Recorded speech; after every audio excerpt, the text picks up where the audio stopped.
हाय, मैं हूँ अमृता। मूवी की शुरुआत होती है सितंबर 1939 में सेकेंड वर्ल्ड वॉर के समय। हम वॉर्सो शहर में देखते हैं जो कि पोलैंड देश में आता है। यहाँ पे जर्मन सेना के काफी सारे हमले हो रहे थे ताकि वो इस शहर पे कब्जा करें। इसी दरम्यान हम वादिस्लाव को देखते हैं जो कि एक रेडियो स्टेशन पर पियानिस्ट था।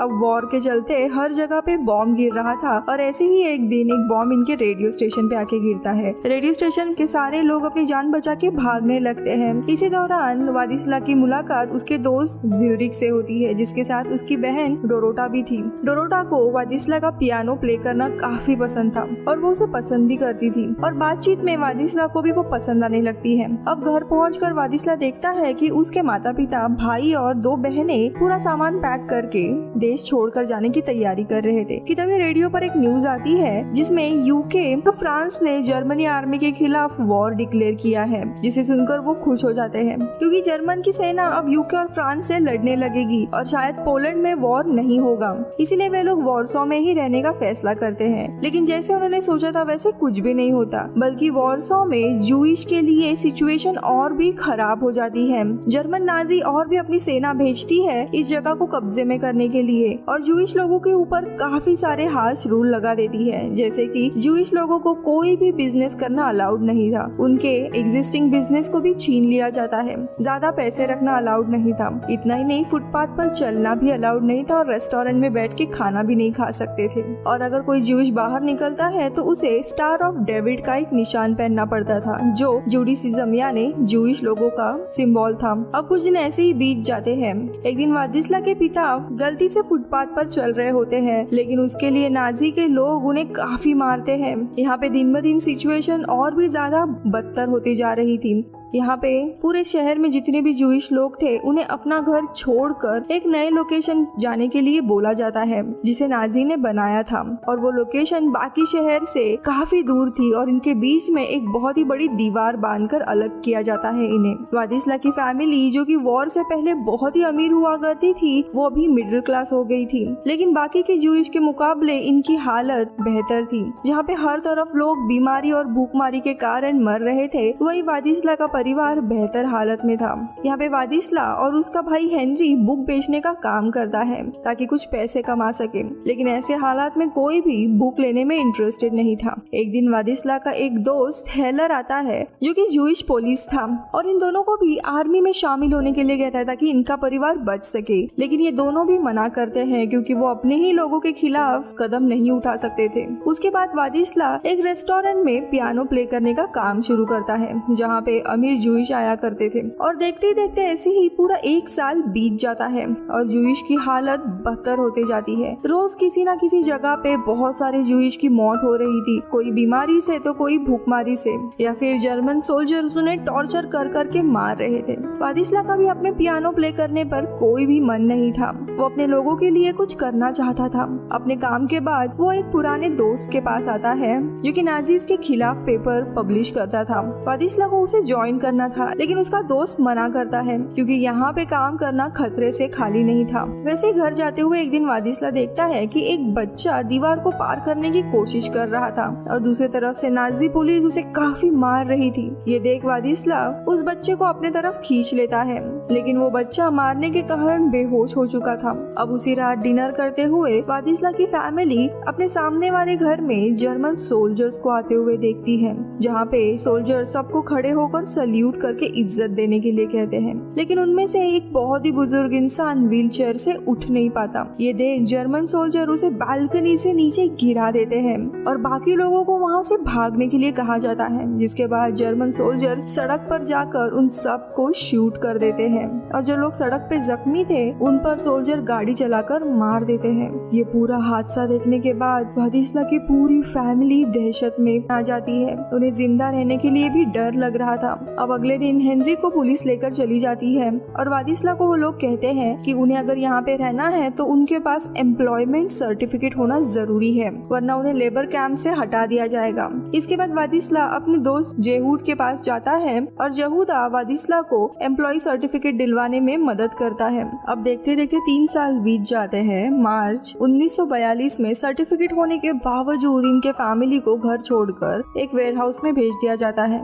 और एक दिन अचानक से इनकी फैमिली को एक दूसरे कैंप में जाने के लिए चुना जाता है, लेकिन जाते हुए कुछ लोगों को बीच में ही रुकाकर अगली ट्रेन पकड़ने के लिए कहा जाता है। अब कुछ देर के बाद इनकी पूरी फैमिली स्टेशन पे वापस इकट्ठा होती है, जहाँ पर वादिस्ला के पिता अपने आखिरी बचे हुए पैसों से एक कैंडी खरीदते हैं और अपने परिवार में बांटते हैं। एक छोटी सी कैंडी खाकर भी वो लोग साथ थे और खुश थे। अब जल्दी वहाँ पे ट्रेन आ जाती है, जहाँ पे काफी सारी जूइश फैमिलीज थी। अब फैमिली के साथ वादिस्ला भी ट्रेन में चढ़ता है, लेकिन तभी हेलर उसे देख लेता है और उसे खींच कर ट्रेन से बाहर निकाल देता है। दोनों के भी बीच में बहस होती है।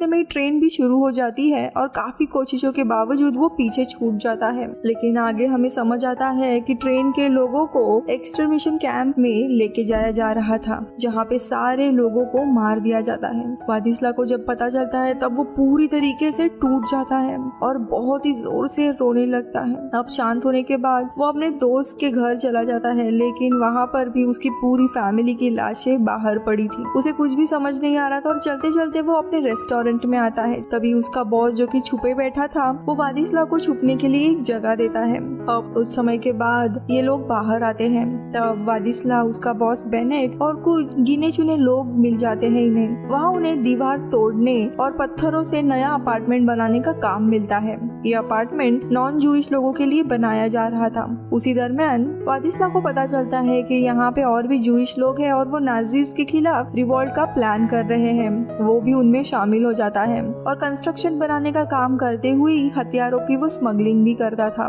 जहाँ पे दीवार के उस पार जूइश फाइटर को वो हथियार और कुछ खाने पीने का सामान दिया करता था। एक दिन एक नाजी ऑफिसर वादिस्ला को बीन्स के बैग में कुछ डालते हुए देख लेता है। यहाँ पे लगभग वादिस्ला का राज नाजीज के सामने आ गया था, जिसके चलते वो उसे कभी भी मार सकते थे, इसीलिए वो वहाँ से भागता है और वो अपने दोस्त जेलिना के घर पे आता है। जेलिना और उसका हस्बैंड वादिस्ला को देखकर काफी खुश होते हैं। कुछ कपड़े और खाना देकर उसे गेब नाम के केयर टेकर के पास भेजते हैं, जो रात छुपने के लिए उसे एक जगह देता है। अब अगले दिन गेब वादिस्ला को एक खाली अपार्टमेंट में लेके जाता है, जिसमें वो रह सकता था और खाना उसे किसी न किसी तरीके से पहुंचाया जाएगा। बस उसे एक बात का ध्यान रखना था कि वो चुपचाप इस बिल्डिंग में रहे, क्योंकि यहाँ पे नॉन जूइश लोग भी रहा करते थे। अब काफी दिन तक वो इस घर में बिना कुछ करे वक्त बिताता है। उसे अक्सर अपने माता पिता की रोती हुई लाशें दिखाई दे रही थी। रात भर उसे नींद भी नहीं आती थी, लेकिन वो बस वहाँ पे ही पड़ा था। देखते ही देखते 1 साल हो जाता है। जिन लोगों को वो हथियार दिया करता था, वो अब नाजी के खिलाफ आवाज उठा रहे हैं और जंग का ऐलान उन्होंने कर दिया था।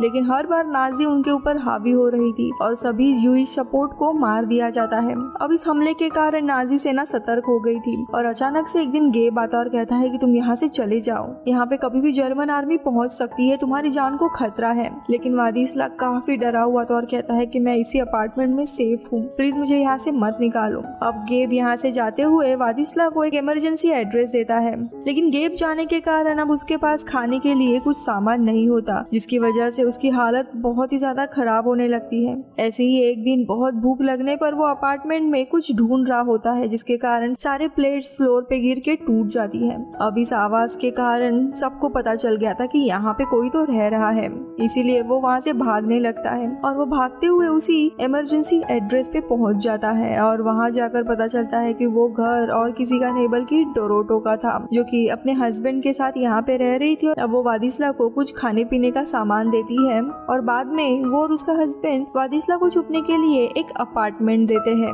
उस अपार्टमेंट में एक पियानो भी था, लेकिन वादिस्ला को वो पियानो बजाने की परमिशन नहीं थी, क्योंकि वहाँ पे भी उसे चुपचाप रहना था। अब शुरू के कुछ दिनों तक खाना पहुँचाने का काम उसका नया केयरटेकर ज़ैलस लेता है, लेकिन कुछ हफ्तों में वो भी सप्लाई मिलना बंद हो जाता है, जिसकी वजह से उसकी हालत बहुत ही खराब होने लगती है। उसे जॉन्डिस भी हो जाता है, लेकिन वो उधर ही वैसे सिचुएशन में पड़ा रहता है। कुछ दिनों के बाद डोरोटो और उसका हस्बैंड देखने आते हैं और उसे इस हालत में देखकर जल्दी डॉक्टर को बुलाया जाता है। कुछ समय के बाद वो ठीक हो जाता है।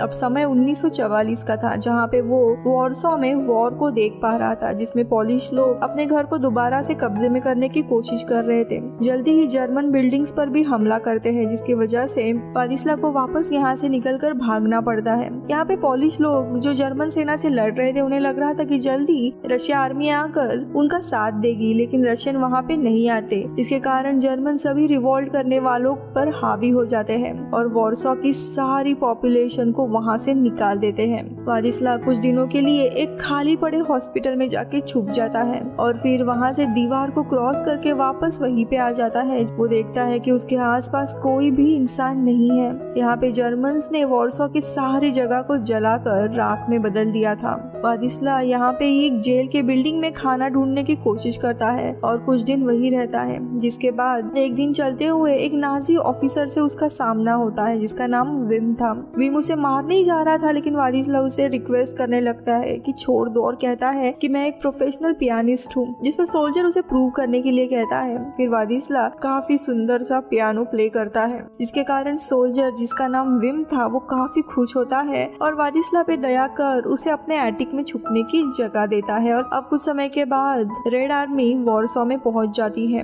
जिसके कारण विम और बाकी जर्मन एम्प्लॉइज को वहां से निकलकर अपने घर पे जाना पड़ता है। विम आखिरी बार वादिस्ला को खाना देने जाता है और जाते हुए अपना कोट भी उसे दे देता है और वो वादिस्ला से उसका सरनेम पूछता है। तभी वो जवाब देता है कि उसका लास्ट नेम ज़ेल्समन है, जो कि एक जर्मन वर्ड है जो पियानिस्ट के लिए होता है। फिर विम जाते हुए वादिस्ला को कहता है शायद ये सारी चीजें जल्दी शांत हो जाएगी और वो रेडियो पर उसके गाना आने का इंतजार करेगा। उसे बस यहाँ पे कुछ ही दिन रहना होगा, क्योंकि रेड आर्मी वॉर्सो पर जीत हासिल करेगी, जिसके बाद वो आजाद होगा। अब कुछ दिनों के बाद वादिस्ला को बाहर कुछ पोलिश लोग दिखाई देते हैं, यानी कि जंग खत्म हो गई थी, ये देश आजाद हुआ था, इसीलिए वो बाहर जाता है और सारे लोगों को गले लगाने लगता है। लेकिन उसके ओवरकोट के कारण सब लोग उसे जर्मन समझते हैं और तभी आर्मी उसके ऊपर गोलियां चलाने लगती है, लेकिन वो सरेंडर करता है और वो बताता है कि ये कोट उसे जर्मन सोल्जर ने दिया था, लेकिन वो पोलिश है। आर्मी भी उसका भरोसा करती है। अब सीन शिफ्ट होकर कुछ महीनों के बाद आता है, जहाँ पे हम रशियंस के प्रिजनर्स को देखते हैं, जिसमें जर्मन सोल्जर विम होता है, जिसने वादिस्ला की जान बचाई थी। अब उसे भी बंदी बनाया गया था। जब उसे कैंप से आजाद किया जाता है तो उसे कुछ जूइश लोग दिखते हैं और वो उन्हें द पियानिस्ट वादिस्ला ज़ैपेलमैन तक एक मैसेज पहुंचाने को कहता है कि जैसे